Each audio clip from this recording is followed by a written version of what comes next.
to the Chamber. I've met them twice, and we will change the law so that most serious offenders attend their sentencing hearings. Mr. Speaker, this morning I had meetings with ministerial colleagues and others in addition to my duties in the House. I shall have further such meetings later today. David. Thank you, Mr. Speaker. Before Christmas, I received nearly 1,000 handwritten letters from pupils at St Peter's Secondary School in Exeter. Each letter strongly advocated for greater support to tackle the mental health challenges faced by young people, with many sharing deeply unsettling personal stories. I'm committed to improving local mental health services to help young people build the resilience they need to live happy and healthy lives. However, Mr. Speaker, I know these challenges are not faced and not unique to my constituency and are being faced by children across our country. So can the Prime Minister please outline what steps his government are taking to enhance mental health support for our children nationwide? Prime Minister.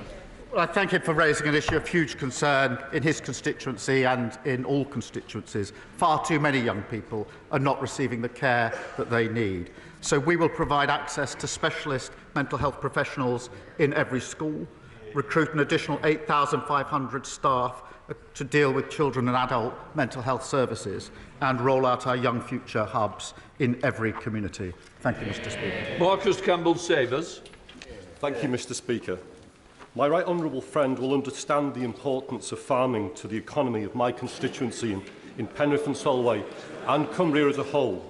With recent reports of foot-and-mouth outbreaks in Germany and concerns being expressed over transmission to the United Kingdom, would the Prime Minister assure this House that all government departments are on high alert and vigilant in monitoring the situation, particularly at places of entry, including airports where meat import controls can be lax?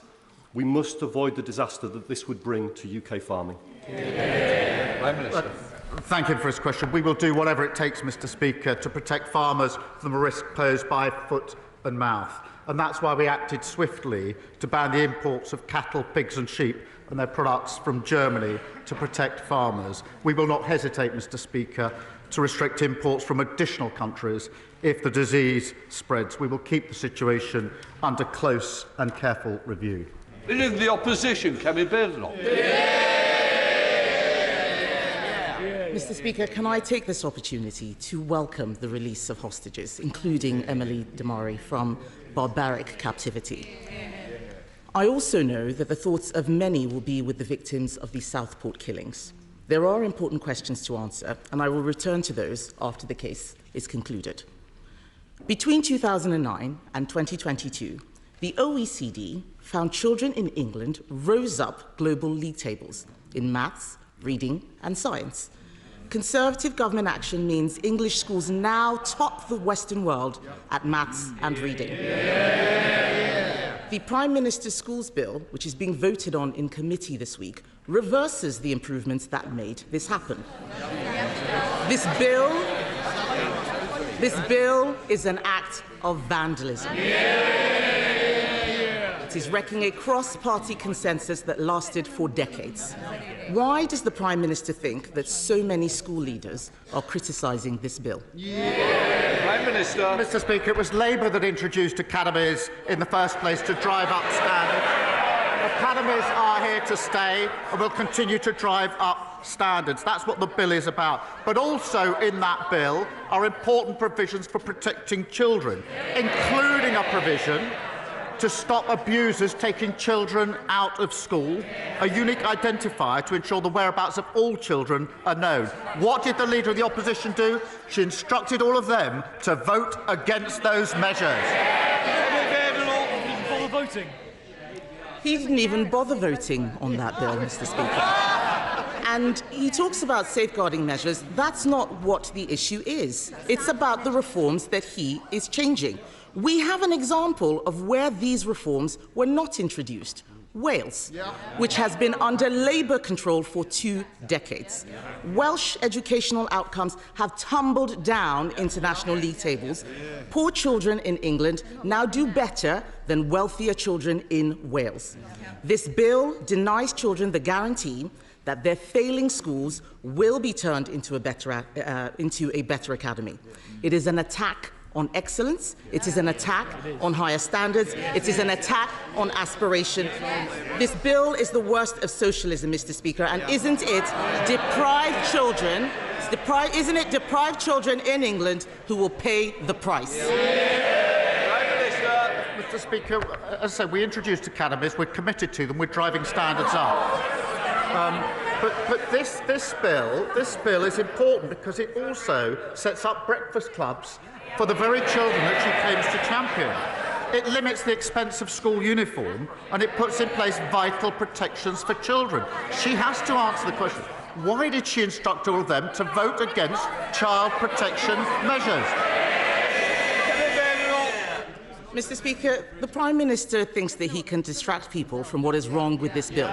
This is not about breakfast clubs and school uniforms. Teachers and parents will be horrified at just how bad this bill is.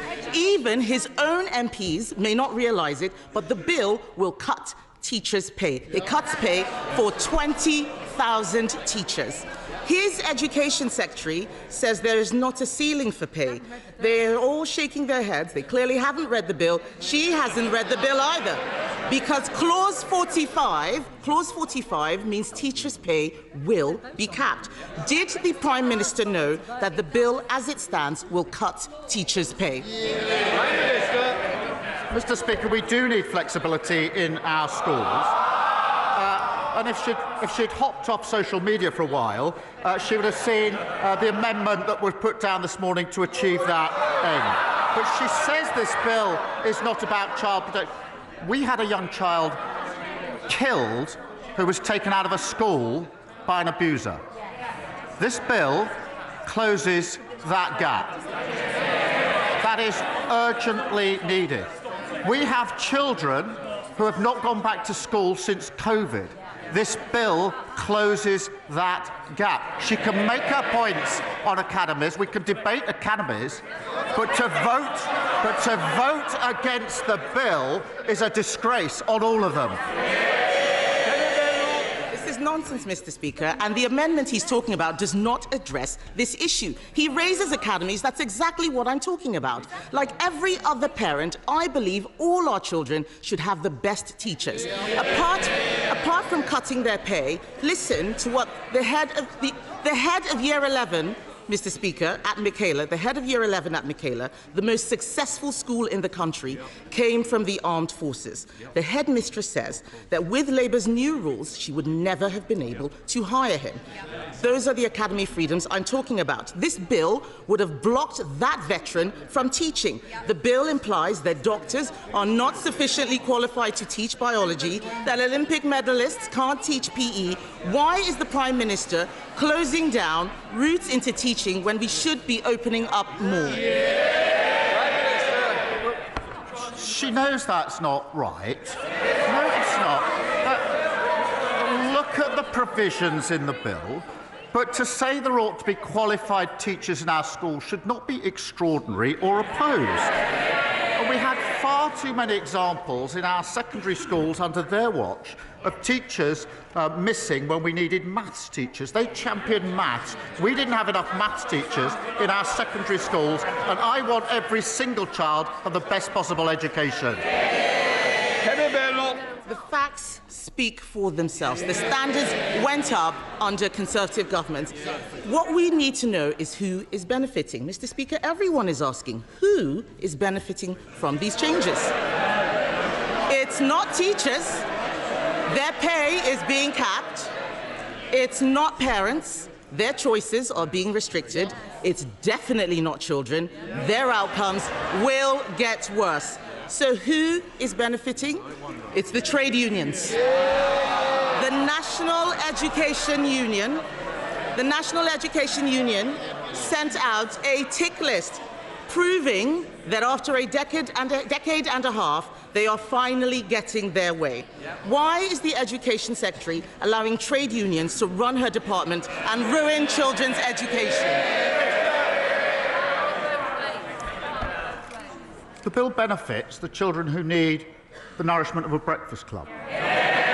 The bill benefits the families that can't afford uniforms. The bill benefits benefits the children who are currently out of school and nobody knows where they are. The bill benefits the children who could be taken out of school by abusers if this bill doesn't go through. She should change her mind and support these vital provisions. The Prime Minister needs to get out more and speak to schools. I was at the Harris Academy just this month, and what are they saying? That this bill reverses 2 decades of progress, imposing Labour's new curriculum on every school, taxing the education of children with special needs, excluding talented outsiders. The closed shop is back.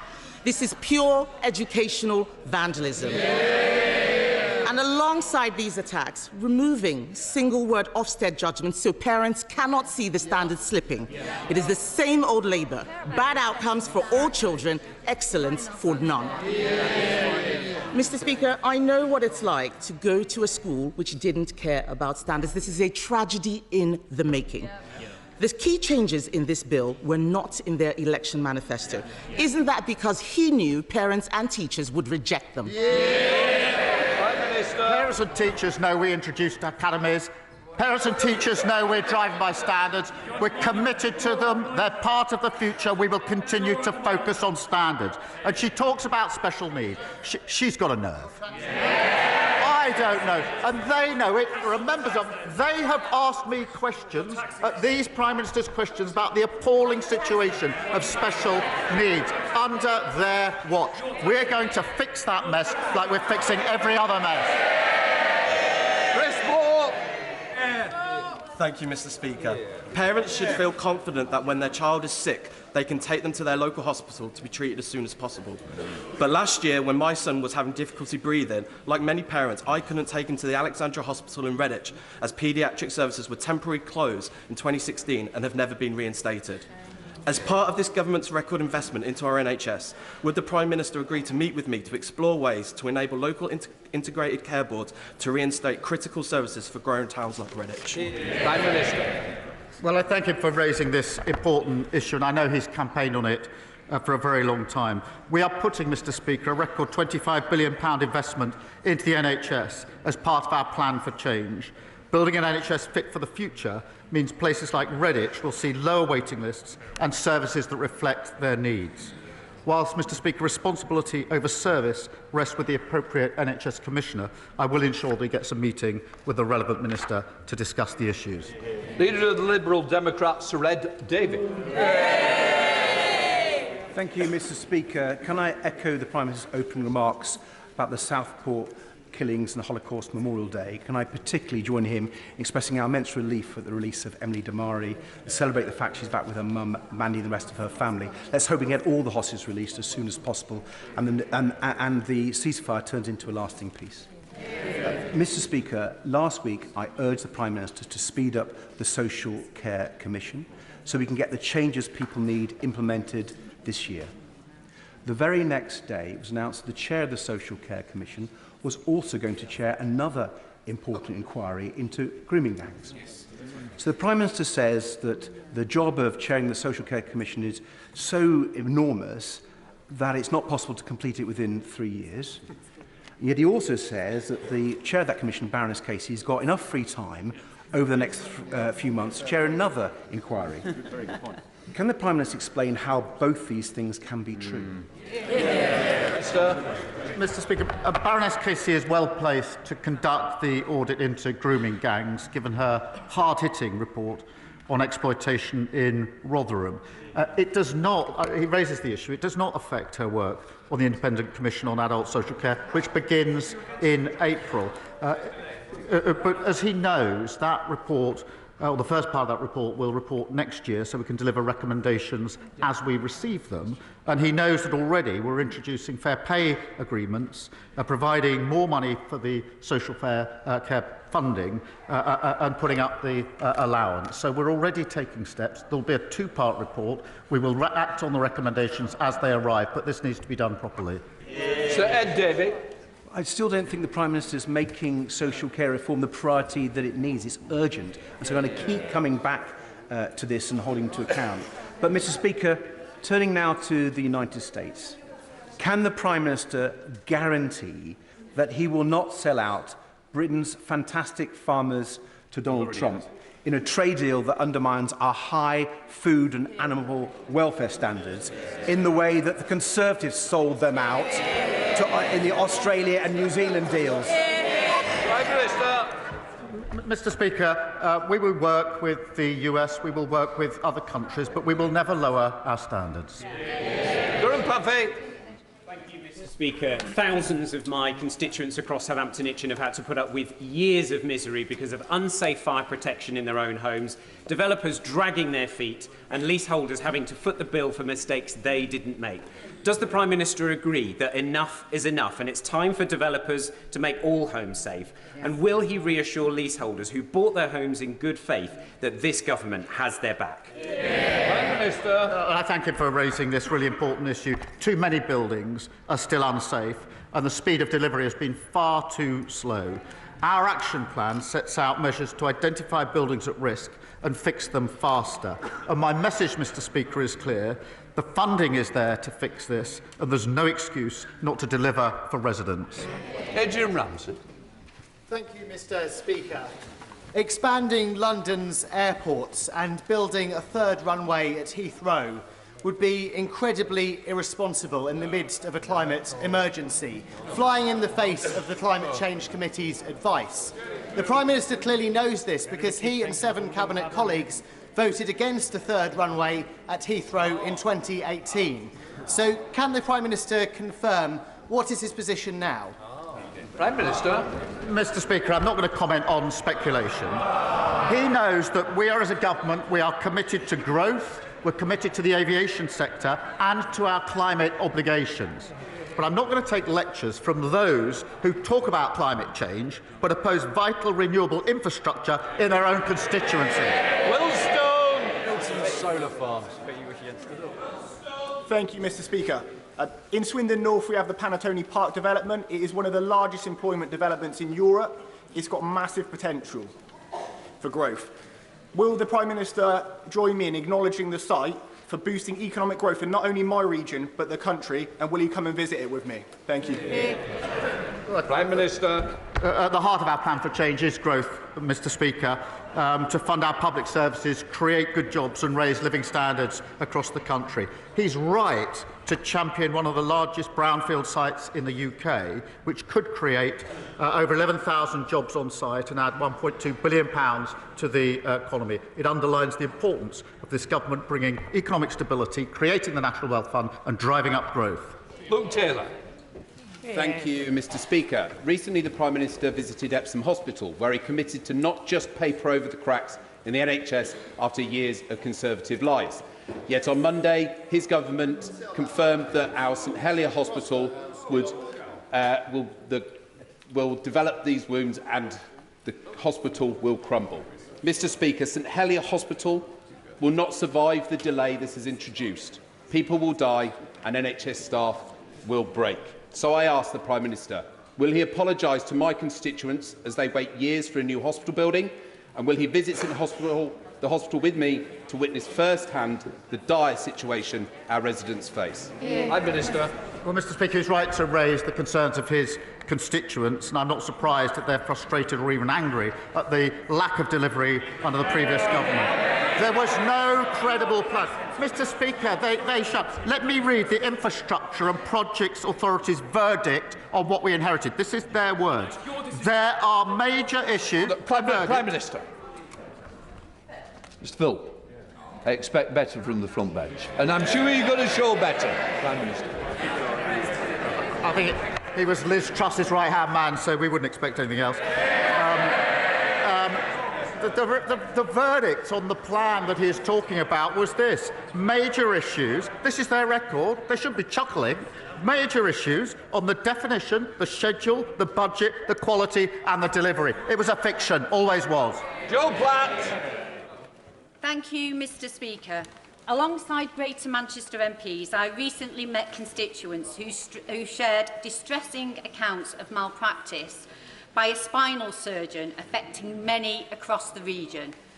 They have formed an injured staff and patient group, but despite a review, they feel justice hasn't been served and the Hospital Trust is yet to conduct a full patient recall. Will the Prime Minister arrange a meeting with the group and the relevant minister to help them get the justice that they deserve? Well, I thank her for raising this awful case, and the stories and accounts that she puts forward are heartbreaking and deeply concerning. And I will make sure that she and the group receive a meeting with the relevant health minister at the earliest opportunity. Sir Bernard. When it comes to his budget, which raised taxes, raised borrowing and raised public spending as a strategy for economic growth, when is the Prime Minister going to accept the words of the Labour Prime Minister in the 1970s, who explained to a Labour conference that in all candour that option no longer exists, and that the only way to obtain sustained economic growth will be by cutting taxes and cutting regulation? Prime Minister. Well, he must have missed recent reports. The ONS has just said that we've got the highest investment for 19 years. The PwC have just said that this is the second best place to invest in the world. The IMF have just upgraded growth, now saying we're predicted to be the fastest growing major European economy.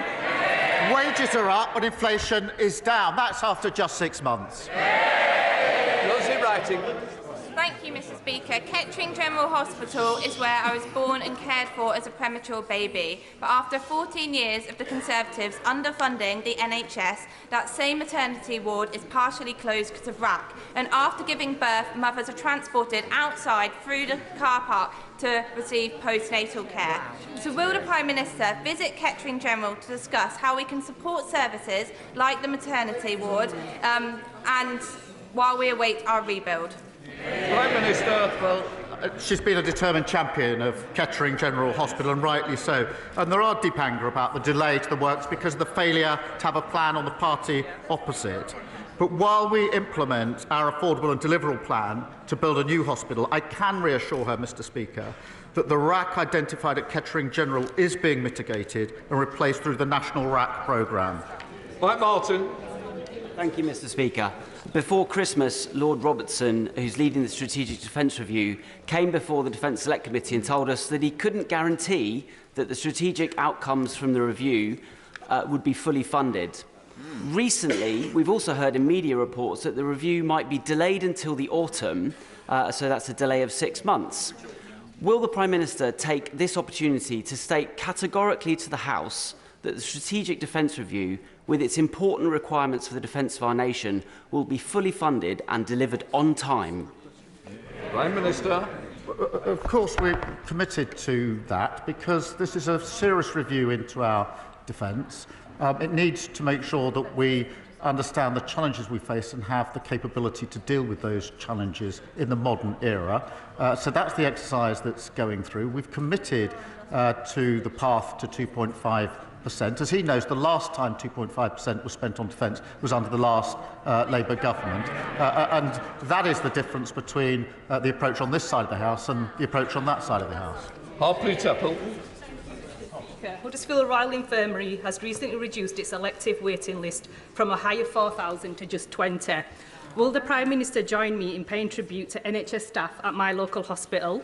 Will he ensure that the NHS learns from the HRI's innovative approaches, such as the use of AI for scans and its partnership with Huddersfield University's National Health Innovation Campus? And whilst the Prime Minister does his hospital tour, can I also invite him to Huddersfield to see the transformative work being done?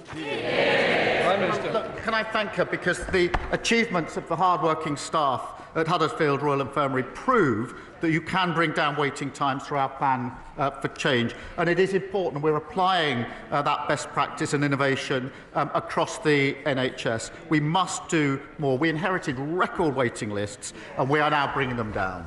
Andrew Snowden. Very much, Mr. Speaker. In what is supposed to be a honeymoon period for a new government, the Prime Minister has sacked his Chief of Staff, forced his City Minister and Transport Secretary to resign, whilst Number 10 has been briefing against the Pensions Secretary, Home Secretary and Education Secretary. Is it not time that the Prime Minister accepts that the root causes at the heart of this government are with him, not them? We just won a landslide victory, and we've got a massive majority. We're getting on with the job. Mr. Speaker, I don't think we saw. Look at the sheer number of ministers that they got through on a yearly basis, causing instability in every conceivable department. Paul Davies. Thank you, Mr. Speaker.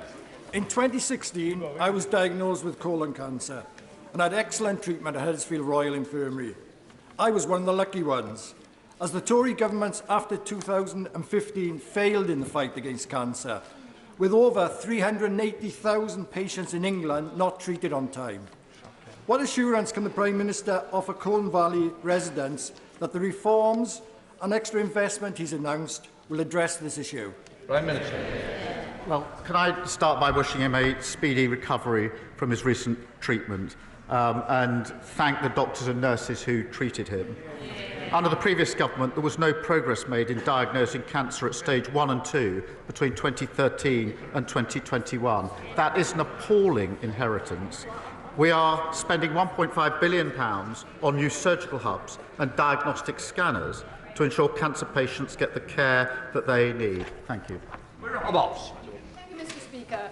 Eating disorders are the mental health disorder with the highest mortality rate. We have 1.2 million sufferers at least. Some are being told that they are now too ill to be treated, yet eating disorders are entirely treatable. Today, the Eating Disorder APPG is publishing its report of how to make eating disorder services fit for purpose. Can I ask the Prime Minister to pay very close attention to that report? Prime Minister. Can I start by recognising her dedicated work and campaigning on this issue for many years. NHS England is expanding eating disorder treatment services, including crisis care and intensive home treatment. And as she knows, the Online Safety Act will prevent children from encountering harmful product content that promotes eating disorders to services. And we will look very carefully, obviously, at the report that is being published and consider its recommendations. Sarah Owen. Thank you, Mr. Speaker. In the past few days, Luton has suffered 2 stabbings, as well as 1 woman murdered, another seriously injured, and a manhunt is currently underway for the suspect. This January alone, there has been at least 12 recorded violent offences in Luton. After decades of being funded as a rural police force, Bedfordshire has had to make do with special grants to tackle serious and violent crime. Does the Prime Minister agree that proper police funding is essential for keeping people in Luton North safe? And will he ensure Bedfordshire Police receive the grants we need to fight crime on our streets? Well, I thank you for raising this case, and she and I have met far too many families devastated by this senseless violence. We are taking urgent action to ban zombie-style knives and regulating the online sale of knives. It is unacceptable that these murder weapons can be bought with 2 clicks. Technology is there to stop it, and we're going to take action. And on the resources, we're putting an additional 13,000 police into neighbourhood roles and allocating £85 million to Bedfordshire Police in funding to keep her constituents safe. Iqbal Mohammed. Mr. Speaker, may I associate with the remarks from the Prime Minister regarding the ceasefire and the release of hostages, and let's all pray that the remaining hostages on both sides are released as soon as possible. Since the ceasefire in Gaza came into effect, Israeli forces have placed the whole of the West Bank under strict military inspection as part of the Iron Wall operation. The IDF has launched a large-scale offensive operation in the city of Jenin, with numerous drone strikes on the infrastructure and a military raid by IDF troops and special forces in the occupied West Bank. At least 9 people have been killed by Israeli forces and 40 people injured, including several healthcare workers. What steps is the government taking to urgently protect Palestinians, including healthcare workers, and to prevent atrocities in the West Bank? And will he outline the UK's response to the ICJ advisory opinion on Israel's unlawful occupation? Minister. I'm deeply concerned by what's happening in the West Bank, and we've raised it a number of times in the various exchanges that we've had, but I am deeply concerned about it, and we're doing everything we can to alleviate the situation. Sarah Edwards. Thank you, Mr. Speaker. Tamworth Castle, boasting 1,000 years of history, was recently added to the Heritage at Risk Register following my campaign about its future. Despite needing repairs, it provides a unique and valuable learning environment, welcoming both the public and schools to learn about Tamworth's rich history. Will the Prime Minister come and visit Tamworth Castle to see how an 11th century castle is providing 21st century learning opportunities whilst promoting local heritage? Prime Minister. Can I thank you for a kind invitation? I particularly enjoyed Tamworth's recent FA Cup heroics against Tottenham, albeit they didn't quite win. Mr. Speaker, we are committed to protecting our most vulnerable heritage, and I know Historic England is working closely with Tamworth Borough Council to preserve this local treasure for future generations. It's particularly important to continue school visit programmes supporting our mission to get every child the best opportunities in life. Alison Bennett. Thank you, Mr. Speaker. Across England, there are 95,000 students who attend non-academised sixth form colleges. Of those colleges, 32 are currently on strike because the government didn't settle the funding for them back in last summer. I wonder, could the Prime Minister tell me whether he intended to create a two-tier education system for sixth form students who are the victims of the COVID crisis?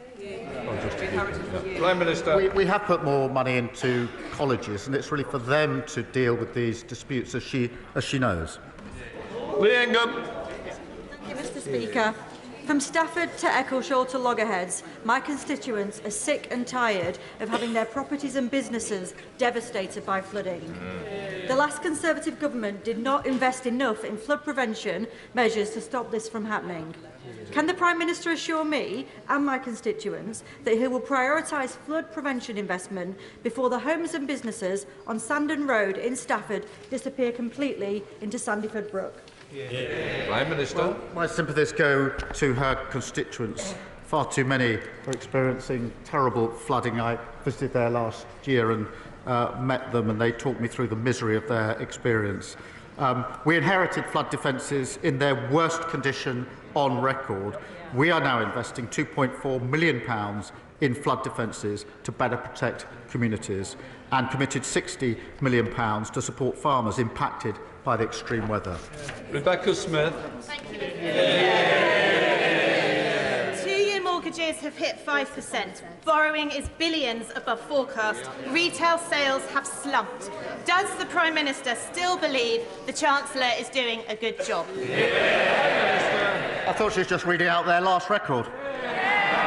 Final question, Matt Turmin. Thank you, Mr. Speaker. Excuse me. Before the last election, the Conservatives baselessly promised a fully funded scheme to deliver a new Watford hospital, something they have failed to achieve in 14 years.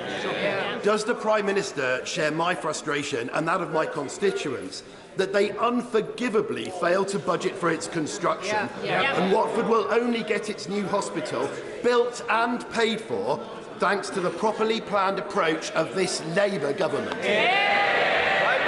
I'm not surprised his constituents are frustrated. There was never a plan. The funding only ever existed in Boris Johnson's imagination. It was pure fiction, and they know it. We have an affordable and delivery plan to build these new hospitals, and that includes Watford General, and we'll be getting on with it. That completes Prime Minister's questions.